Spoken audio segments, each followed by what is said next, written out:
بسم الله والحمد لله والصلاة والسلام على أشرف الأنبياء والمرسلين وعلى آله وأصحابه أجمعين ومن تبعهم بإحسان إلى يوم الدين. السلام عليكم ورحمة الله وبركاته. دوستان عزیز، درس تجوید را از کتاب تجوید نوین دوام می‌دهیم. موضوعی که ما قرار داریم این مخرج حرف ها می باشد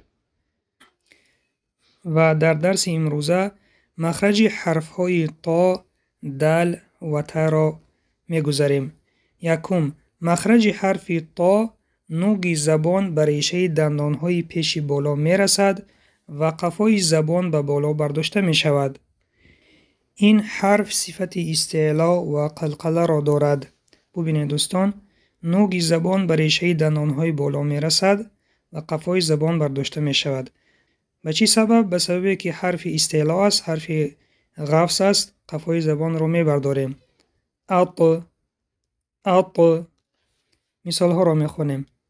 تا، طی، تو، اط. ما گفتیم اگر با سکون آید صفت قلقله را دارد.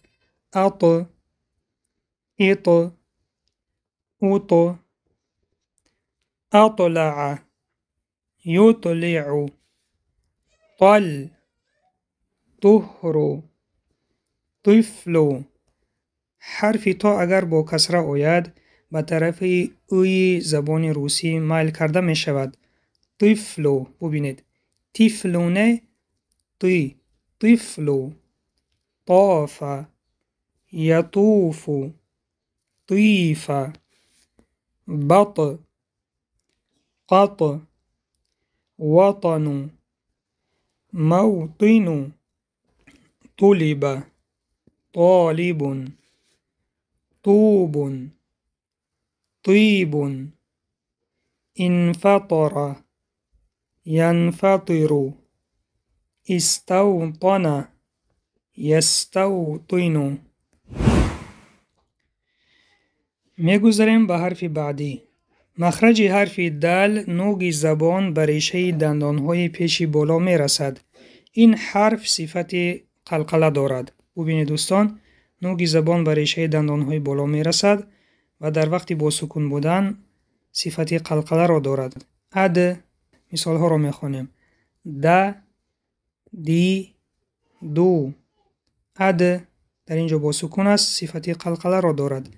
اد، اید، اود، ادخال، یدخل، دخل، دخل، درهم، دال، یدول، دیل، درس، یدرس، دفع، دفع، دافع، دفاع،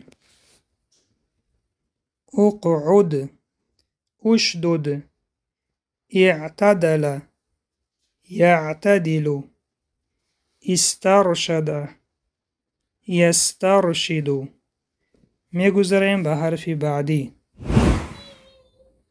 مخرج حرف تا نوک زبان به ریشه دندانهای پیش بالا می رسد.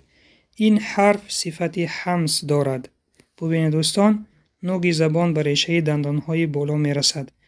ات و صفت حمس دارد. اگر با ساکن آید آواز را به بیرون سر می دهیم. مثال ات.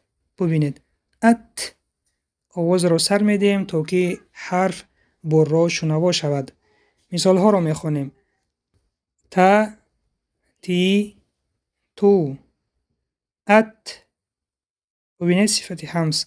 ات، ایت، ایت، اوت، اوت. اگر حمس نکنیم اوت حرف تا شنوا نیست. برای برا شنیدنش صفت حمس لازم است. ات، اوت، اطلع، یطلع، تم، توم، تیم، تال، یطول تیل تمر مطر مت زرتی امرتی مررت امرت امرت امرت امرتم مررتم مررتم. سوال ها برای سنجش. یکم، مخرج حرف های تا، دال و تا کجاست؟